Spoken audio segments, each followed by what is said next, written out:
Admiral Kim Tae-ho stood in the rebuilt command center of Earth's Unified Defense Command, watching dozens of screens showing the vast emptiness of space. 6 months had passed since Earth struck back against the Galactic Council, and the silence from the galaxy was deafening. Where once mighty alien fleets had patrolled the stars, now only debris fields remained. The attack had been swift and brutal. When the Council's invasion fleet arrived at Earth, they expected to find a primitive world full of scared humans begging for mercy. Instead, they found weapons they could not understand and a fury they had never encountered. In 72 hours, humanity had turned 3 Council homeworlds into burning wastelands and reduced their great armadas to floating scrap metal. "Sir, we have new intelligence reports," said Captain Park Ji-woo, Earth's chief communications officer. She handed Kim a tablet filled with intercepted alien transmissions. The Admiral's weathered face grew darker as he read each line. The reports painted a picture that made Kim's stomach turn. The Galactic Council had not been the peaceful organization they claimed to be. For thousands of years, they had been quietly destroying any species that showed promise. When a civilization developed space travel, the Council would arrive with smiles and offers of friendship. Then, slowly and carefully, they would take control, strip away the species' independence, and turn them into slaves. "How many?" Kim asked, though he dreaded the answer. "At least 60 species completely wiped out," Park replied. "Maybe more. The Council kept detailed records of every genocide. They were proud of their work." Kim closed his eyes and took a deep breath. Earth's violent response suddenly seemed less like revenge and more like justice. The humans had not just defended themselves, they had stopped a galactic holocaust that had been going on for millennia. Dr. Lee Da-yoon, Earth's chief xenobiologist, entered the command center carrying a box of data crystals. Her usually calm face showed signs of exhaustion and horror. She had spent months studying the Council's biological weapons and the genetic samples they had collected from destroyed worlds. "Admiral, you need to see this," Lee said, placing one of the crystals into the main display. The screen filled with images of beautiful worlds and strange alien creatures. But as the presentation continued, the images changed to show the same. Worlds as barren rocks and the creatures reduced to preserved specimens in Council laboratories. "They called it the Purification Project," Lee explained. "Every time they found a species with unique abilities or advanced technology, they would study them, take what they wanted, and then eliminate the entire population. They kept genetic samples and cultural artifacts as trophies." The command center fell silent as the implications sank in. The Council had been treating the galaxy like their personal collection, keeping only what amused them and destroying everything else. The humans had stumbled into a war that had been going on for thousands of years, except this time, the victims had fought back and won. Meanwhile, on the other side of the galaxy, Ambassador Velthari of the Altarian Republic paced nervously in the emergency command ship that now served as the Council's temporary capital. The elegant alien's blue skin had turned pale with stress, and her usually perfect diplomatic composure was cracking under the pressure. "We must maintain unity," Velthari told the remaining Council members gathered around the circular table. "The humans are just one species. We represent hundreds of worlds and billions of beings." High Counselor Mordoon, a massive creature with thick armor plating and 6 arms, slammed one of his fists on the table. "Unity? Half our members have surrendered already. The Korthak Empire sent us the heads of their own ambassadors as a gift to the humans. The Zelani Confederation is offering to pay tribute to Earth. Where is the unity in that?" The truth was that Earth's attack had done more than destroy ships and planets. It had shattered the Council's image of invincibility. For thousands of years, no species had successfully resisted them. The Council's power came not just from their weapons, but from the absolute belief that fighting them was hopeless.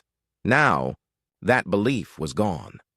Across the galaxy, enslaved species were beginning to whisper about the small blue planet that had made the mighty Council bleed. Some were even starting to fight back against their oppressors, inspired by humanity's example. "The psychological damage is severe," admitted Dr. Vextar, the Council's chief analyst. "Our member species joined us because they believed we were unstoppable. Now they have seen our greatest fleet destroyed by a single world. Many are questioning Whether serving us is worth the risk. Back on Earth, Park Ji-woo was working late in the communications center when her equipment picked up something unusual. Weak signals were coming from across the galaxy, all on the same frequency. As she listened, her eyes widened in amazement. "Admiral Kim, you need to hear this," she called over the intercom. Kim arrived within minutes, still in his sleeping clothes. Park played the signals through the main speakers, and the command center filled with voices speaking dozens of different languages. But despite the variety of sounds and words, the message was the same in every transmission. "Help us!" The signals were coming from enslaved species throughout Council space. Somehow, word of Earth's victory had spread even to the most remote prison worlds. Species that had been slaves for centuries were risking everything to send messages to the humans, begging for liberation. "There are hundreds of them," Park said quietly. "Every hour, we receive more calls for help. They think we can save them." Kim stared at the display showing the locations of the signals. They were scattered across thousands of light years, representing civilizations he had never heard of and couldn't even pronounce the names of. Each signal represented millions of beings who had been living in slavery, waiting for someone strong enough to break their chains. "Can we save them?" Kim asked Lee Dae-yoon, who had been listening to the transmissions with tears in her eyes. "I don't know," Lee replied honestly. "The Council has control of most of the galaxy. Their remaining forces still outnumber us by thousands to one, but these people have been waiting for help for so long, and now they believe we can provide it." Kim looked around the command center at his staff. They were all tired, still recovering from the massive effort of building Earth's defense fleet. But in their eyes, he saw the same determination that had allowed humanity to survive the Council's invasion. "Then we'll find a way," Kim said simply. "We stopped them from destroying us. Now we stop them from destroying anyone else." As dawn broke over Earth's scarred but unbroken surface, humanity began to understand that their war was far from over. They had won a great victory, but with that victory came responsibility. Across the galaxy, billions of enslaved beings were looking to Earth for salvation. The question was no longer whether humans could defend themselves. The question was whether they could become the liberators the galaxy desperately needed. Captain Choi Min-ho checked his stealth ship's instruments one final time before entering the Kethmore system. The vessel looked nothing like the bulky warships that had defended Earth 6 months ago. This new design was sleek and nearly invisible, built using technology stolen from the Galactic Council and improved with human creativity. "All systems green, Captain," reported Lieutenant Han So-jin from the navigation station. "The Council patrol passed through this area 3 days ago. We should have a clear window."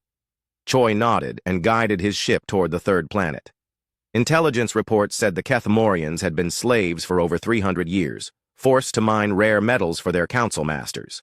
If the reports were correct, they would be Earth's first allies in building a resistance network across the galaxy. The planet's surface was scarred with massive mining operations that stretched across entire continents. Huge machines moved like metal insects, digging deeper and deeper into the world's crust. But hidden beneath the industrial nightmare, thermal scanners showed clusters of life signs in underground caves. "There," Choi pointed to a mountain range far from the main mining areas. "Set us down in that valley. We go in on foot from here." Meanwhile, back on Earth, General Nam Soo-jin stood in a factory that had been converted from building cars to manufacturing weapons. But these were not ordinary weapons. Each design was created specifically to fight different alien species, taking advantage of their unique biology and psychology. "The Vorthan have excellent hearing but poor eyesight," explained Dr. Kim Jae-won, the chief weapons designer. "So we created sonic disruptors that will confuse their senses. The Zelani rely on pheromone communication, so these gas grenades will make it impossible for them to coordinate attacks." Nam walked along the production line, watching robots assemble devices that looked more like scientific instruments than weapons. Earth's approach to war was different from the Council's brutal simplicity. Where the Council used overwhelming force, humans used intelligence and adaptation. "How many species have we designed countermeasures for?" Nam asked. 47 so far, Kim replied. "But we're learning about new species every day from the intelligence reports. Each one requires different tactics. On the planet Kethmore, Dr. Yoon Ha-jin crawled through a narrow tunnel that led to the underground city where the Kethmorians lived. The reptilian aliens had been forced to hide from their overseers, creating a secret world beneath the surface of their devastated planet. The tunnel opened into a vast cavern filled with crude shelters made from mining equipment and salvaged materials. Hundreds of Kethmorians looked up in fear as the human emerged, their scaled faces showing confusion and terror. They had never seen a being like this before. "I come in peace," Ha-jin said slowly, holding up her hands to show she carried no weapons. She had studied their language for weeks, but speaking it was much harder than reading it. An elderly Kethmorian stepped forward, his green scales marked with scars from years of hard labor. "You are not council," he said in broken standard Galactic. "What are you?" "I am human," Ha-jin replied. "We come from a planet called Earth. We fought the council and won. Now we want to help you fight them too." The cavern fell silent. The concept of defeating the council seemed impossible to beings who had known only slavery for generations. But, slowly, cautiously, more Kethmorians gathered around the strange visitor. Ha-jin opened her pack and pulled out a small medical scanner. The elderly Kethmorian had a deep wound on his arm that was clearly infected. Without asking permission, she began treating it with human medical supplies. "Why do you help?" the elder asked, as Ha-jin cleaned his wound. "What do you want from us?" "Nothing," Ha-jin said simply. "The Council destroyed many species before they came to Earth. We want to make sure they cannot destroy any more. Back in space, the Council's remaining forces were trying to understand what had happened to their once mighty empire." High Counselor. Morden stood in the command center of his flagship, reading reports that made no sense to him. 15 colonies have stopped sending tribute," reported his aide, a nervous creature with too many eyes. "The Corvin sector has gone completely silent, and we keep receiving strange transmissions from enslaved worlds." Morden activated the communication array and listened to the intercepted messages. What he heard made his blood run cold. The transmissions were coordinated, using codes and frequencies that the Council had never taught to their slaves. Someone was organizing them. "The humans," Morden growled. "They are spreading their poison across the galaxy." On Earth, President Kang Do-hyun met with representatives from 12 different intelligence agencies. The room was filled with maps, charts, and data streams showing the current state of the galaxy. What they saw was encouraging. 17 species have made contact with our agents, reported Director Lee Sang-min. 12 have already begun sabotage operations against Council facilities. The resistance is growing faster than we expected. Kang studied a map showing known Council territories. Red dots marked worlds where uprisings had begun, while blue dots showed planets where human agents had made contact. The pattern was clear. The Council's empire was starting to crack. "What about their response?" Kang asked. "They're struggling," admitted Colonel Park Young-ho. "The Council was designed to control peaceful civilizations, not fight a guerrilla war across hundreds of worlds. Their forces are spread too thin, and they don't understand how we're coordinating everything." The truth was that Earth's quantum communication network had given humanity an enormous advantage. While the Council relied on slower-than-light messages, that took months to cross the galaxy. Human agents could coordinate in real time across any distance. Back on Kethmor, Ha-jin was teaching a group of young Kethmorians how to build simple explosives from mining chemicals. The reptilian aliens learned quickly, their natural understanding of geology helping them find the best places to place charges. "Remember," Ha-jin explained, "the goal is not to kill Council soldiers. The goal is to make them afraid and confused. When they cannot trust their own equipment, they become weak." One of the younger Kethmorians, a female named Sekth, raised her clawed hand. "What happens after we drive them away? How do we know you will not become our new masters?"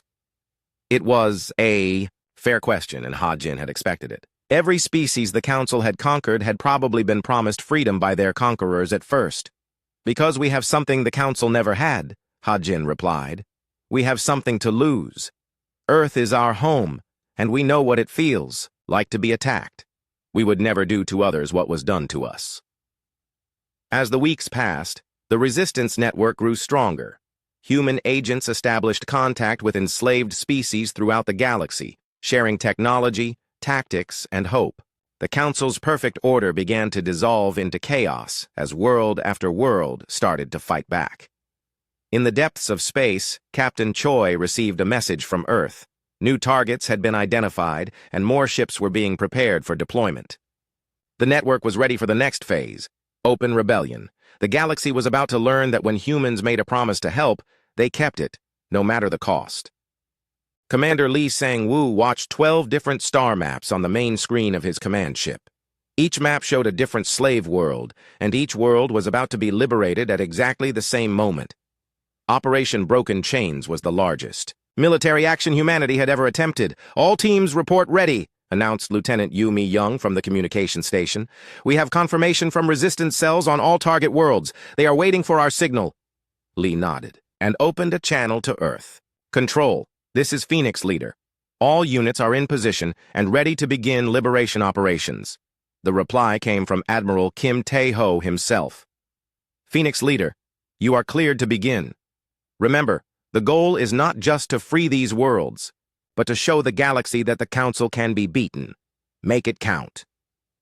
On the mining world of Zerion 7, engineer Han Bo-young crouched in the darkness of a maintenance tunnel, her hands working quickly to attach explosive charges to the main power conduits. Around her, a dozen former slaves waited nervously for the signal to attack. The slaves on Zerion 7 were mostly Corvani, tall insect-like beings with 4 arms and compound eyes. They had been working in the deep mines for over 200 years, digging out precious crystals that powered council ships. The Corvani had never fought anyone before, but 3 months of secret training by human agents had changed that. Remember what the humans taught us, whispered Kliktar, the Corvani resistance. Leader, fear is a weapon. Use it against the overseers. Han checked her timer. 30 seconds until the coordinated attack began. On 11 other worlds, similar scenes were playing out as enslaved species prepared to strike back against their oppressors. For the first time in centuries, the timer reached 0, and the galaxy erupted in rebellion. On Zerion 7, Han's explosives destroyed the main power grid, plunging the mining complex into darkness. At the same time, Corvani workers throughout the facility began sabotaging equipment, destroying years of council investment in minutes. The council overseers, a species called the Thekmori with thick armor and energy weapons, tried to restore order. But they found themselves facing enemies they had never expected. The Corvani used their knowledge of the mine tunnels to appear and disappear like ghosts, striking quickly and vanishing before the overseers could respond. In space above, Zerion 7, Lee's strike force disabled the council patrol ships before they could call for help. The human vessels moved with precision that amazed even experienced pilots, using formations and tactics that no alien military had ever seen.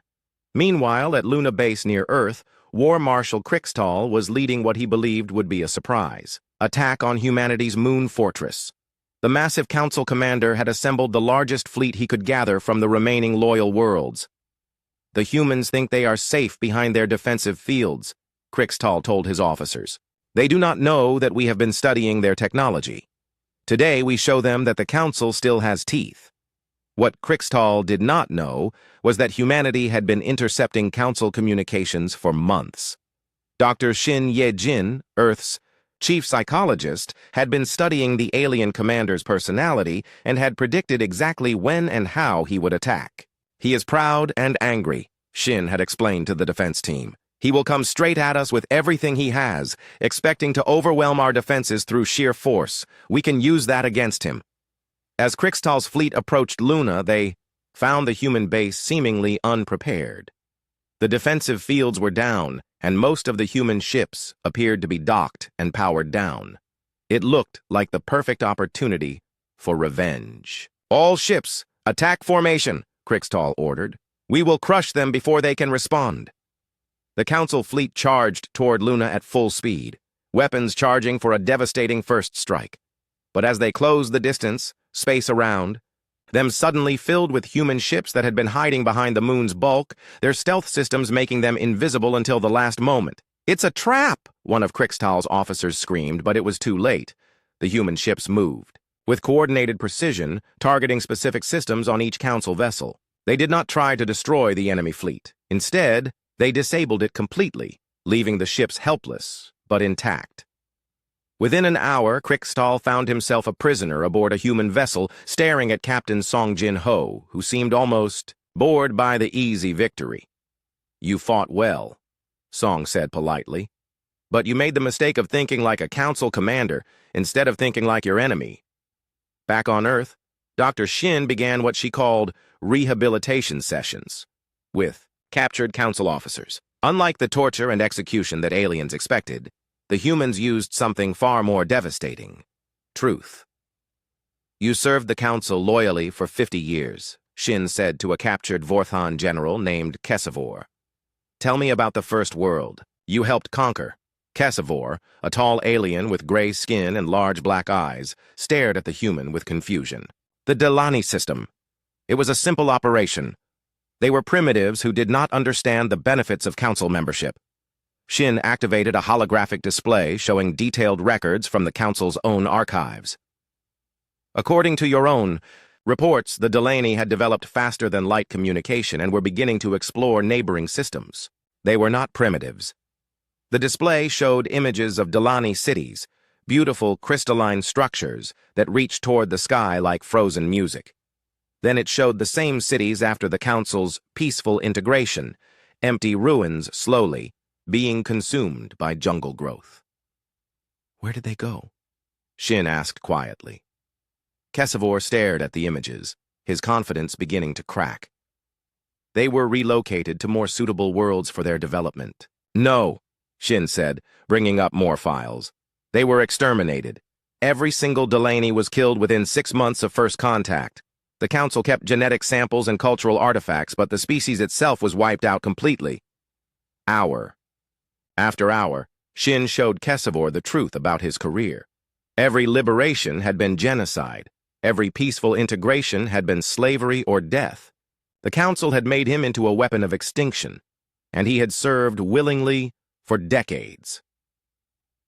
By the end of the session, Kesavor was shaking uncontrollably, his mind unable to process the magnitude of what he had helped accomplish.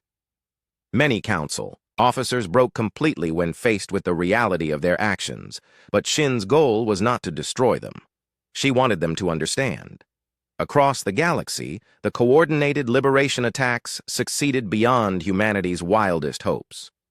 12 worlds threw off council control in a single day, and the example inspired uprisings on dozens more.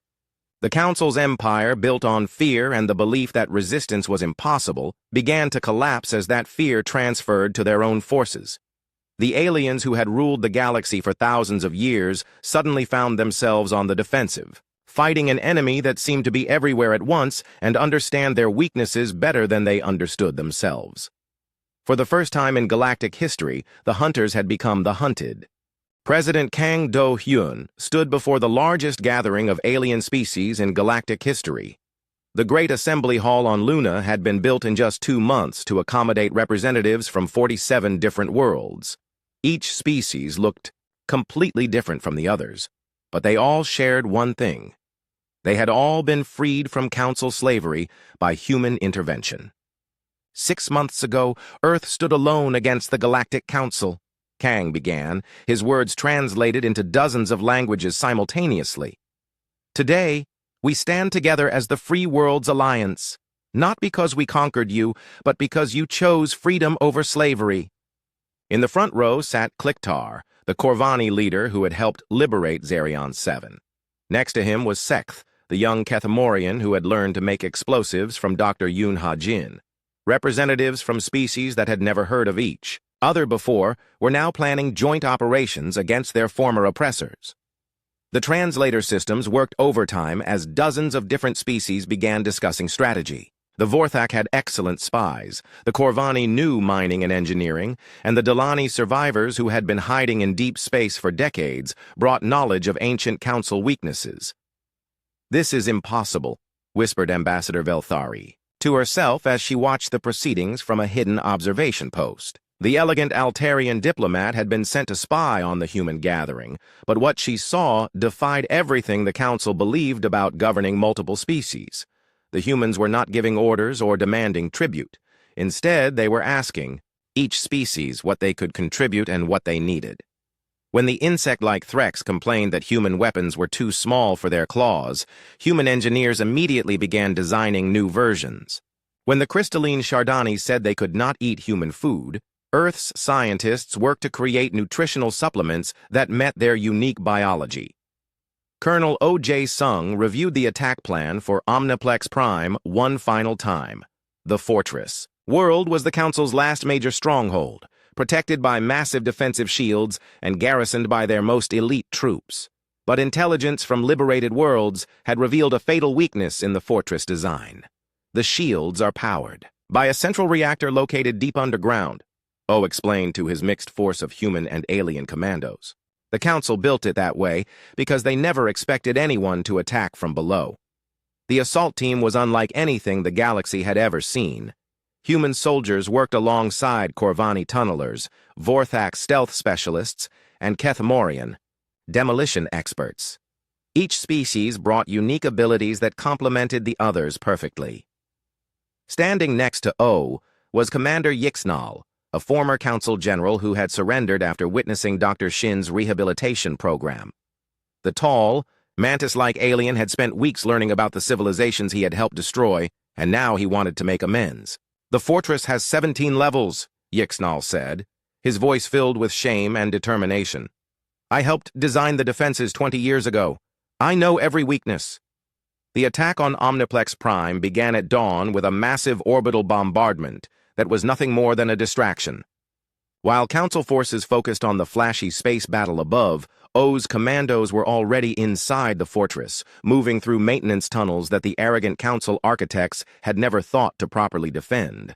The Corvani tunnelers moved through the underground passages like they were born for it, their forearms allowing them to carry equipment while still moving quickly. Behind them came human soldiers with weapons designed specifically for close-quarters combat in low gravity. "First checkpoint cleared," reported Sergeant Kim Yu-jin over the communications network. "No casualties. The guards never saw us coming." Above ground, the Council defenders were slowly realizing that the orbital attack was just a diversion. General Thexmore, the fortress commander, ordered his troops to search for infiltrators, but it was already too late. In the depths of the fortress, the mixed commando team reached the reactor chamber. The massive energy core hummed with power, protected by automated defenses that had never been tested against this kind of coordinated assault. "Charges placed," announced Specialist Rixco, a young Kethmorian who had learned demolitions from Han Bo-young herself. 30 seconds to detonation. The explosion that followed was visible from orbit. Omniplex Prime's mighty shields flickered and died, leaving the fortress defenseless for the first time in centuries. Within hours, the supposedly impregnable stronghold had fallen to a force that included many species the Council had considered inferior. Meanwhile, on Earth, Ambassador Park So-young was conducting delicate negotiations with Council species that wanted to surrender.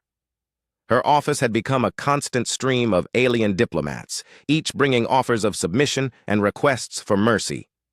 The hegemony of Veltoth offers complete disarmament and reparations to all affected species, read the latest proposal that Park reviewed. In exchange, we request protection from reprisal attacks and gradual integration into the Free Worlds Alliance. Park studied the terms carefully. The Veltoth had been one of the Council's most brutal enforcers, responsible for the destruction of at least 12 civilizations. But they were also the first major Council member to request terms rather than fight to the end. "Your offer is acceptable," Park replied, "but with additional conditions.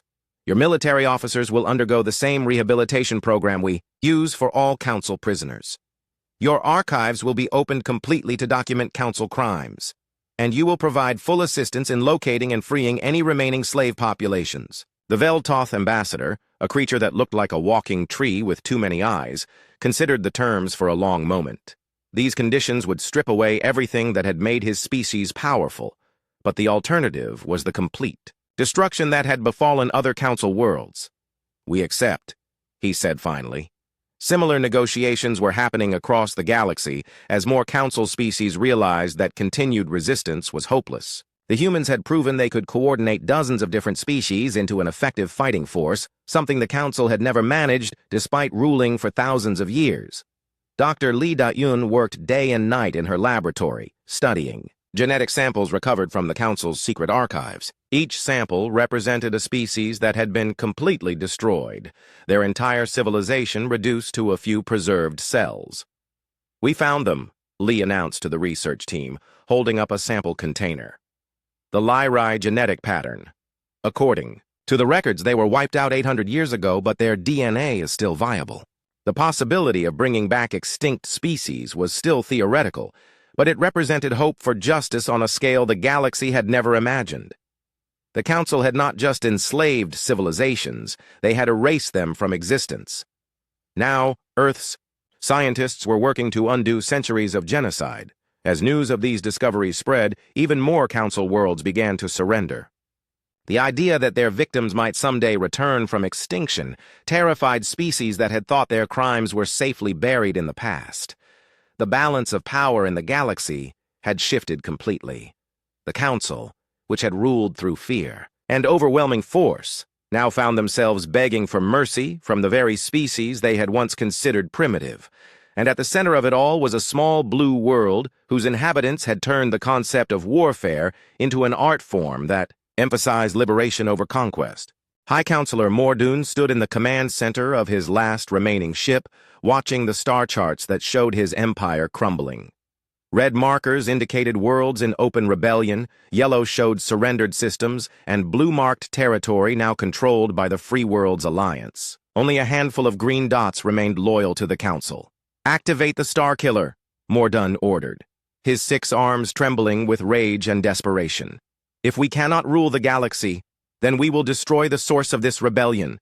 The ancient weapon had been hidden for thousands of years, a terrible device that could destabilize a star and cause it to explode. The Council had used it only twice before, both times to make examples of species that had tried to resist. Now, in his final desperate act, Mordoon planned to use it on Earth's sun. "Sir, the weapon will take 3 hours to charge," reported his aide nervously. "And once we fire it, every ship in the galaxy will be able to track us." "Let them come," Mordoon growled. "By the time they reach us, the human homeworld will be a ball of fire, and their alliance will collapse without their leadership."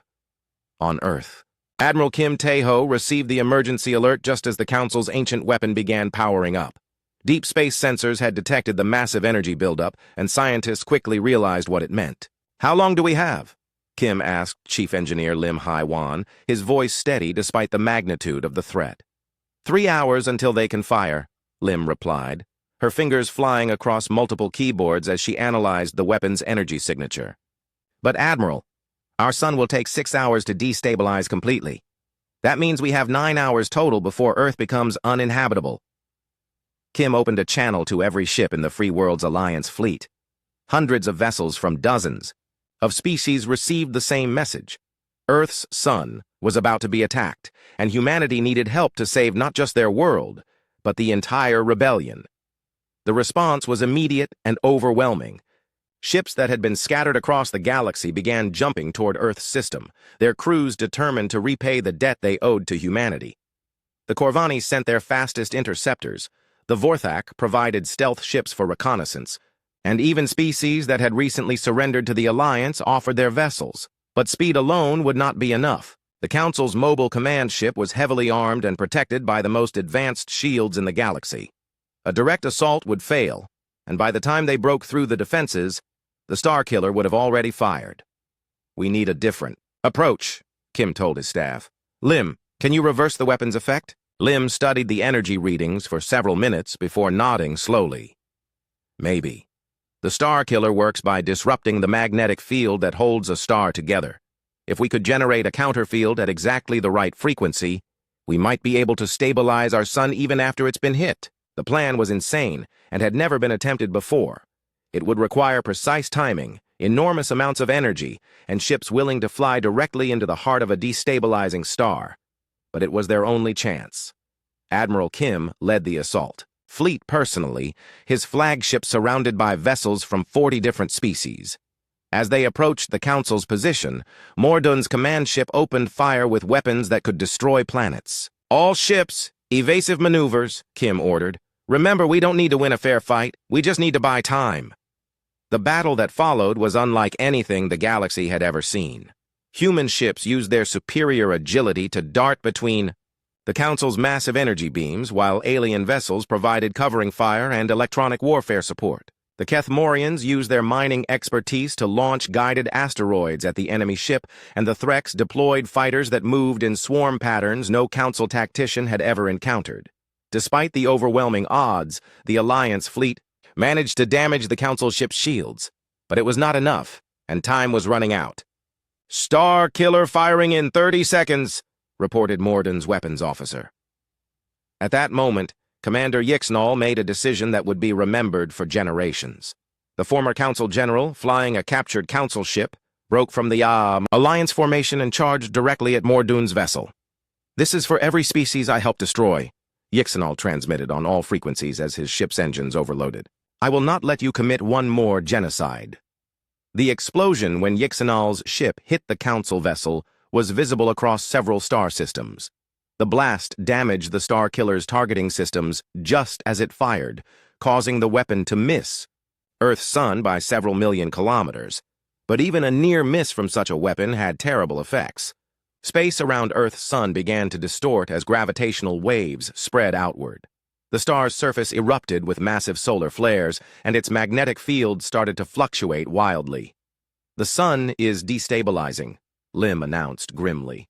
"We have maybe 6 hours before it goes supernova." Kim's fleet raced toward Earth's sun, their ships loaded with equipment that had been built in desperate haste over the past 3 hours. The plan required them to fly into the star's corona, the superheated plasma that surrounded the stellar core, and deploy stabilization devices at precise locations. "Remember," Lim broadcast to all ships, "we only get one chance at this. If the timing is off by even a few seconds, the feedback will destroy our sun instead of saving it." One by one, ships from the Alliance dove into the raging inferno that Earth's sun had become. Many were destroyed by the intense radiation and heat, their crews dying to save a world most of them had never seen. But their sacrifice was not in vain. The stabilization devices activated in perfect synchronization, creating a network of countermagnetic fields that slowly brought the star's chaos under control. Earth's sun, which had been minutes away from exploding, began to calm. But the victory came at a terrible cost. Half the Alliance fleet had been destroyed, and thousands of beings from dozens of species had given their lives to save Earth. 6 months later, Ambassador Lee Da-un stood before the First Galactic Assembly, held in a great hall that orbited Earth's now stable sun. Representatives from over 200 species filled the chamber, including many former Council members who had surrendered and undergone rehabilitation. "We gather today not as conquerors and conquered," Lee began, "but as equals who have chosen cooperation over domination. The Council ruled through fear and genocide. We will govern through consent and mutual aid." The new galactic government was unlike anything that had existed before. Instead of a central authority imposing its will on subject species, the Free Worlds Alliance operated as a true democracy where each member world had a voice. Decisions were made by consensus, and no species could be forced to participate in actions they opposed. High Counselor Mordun, captured after his ship was disabled, sat in the observation gallery under guard. The rehabilitation program had broken his arrogance, and he now understood the magnitude of the crimes he had committed. He would spend the rest of his life helping to locate missing slave populations and restore damaged worlds. "The galaxy has seen enough darkness," Lee concluded her speech. "Earth remembers every atrocity, honors every victim, and promises that such evil will never rise again. We stand watch not as rulers, but as guardians of freedom." As the assembly erupted in cheers from hundreds of different species, the message was clear. The age of the Council was over, and a new era of galactic civilization had begun. An era where the strong protected the weak, where differences were celebrated rather than eliminated, and where a small blue world had shown the galaxy what true strength looked like.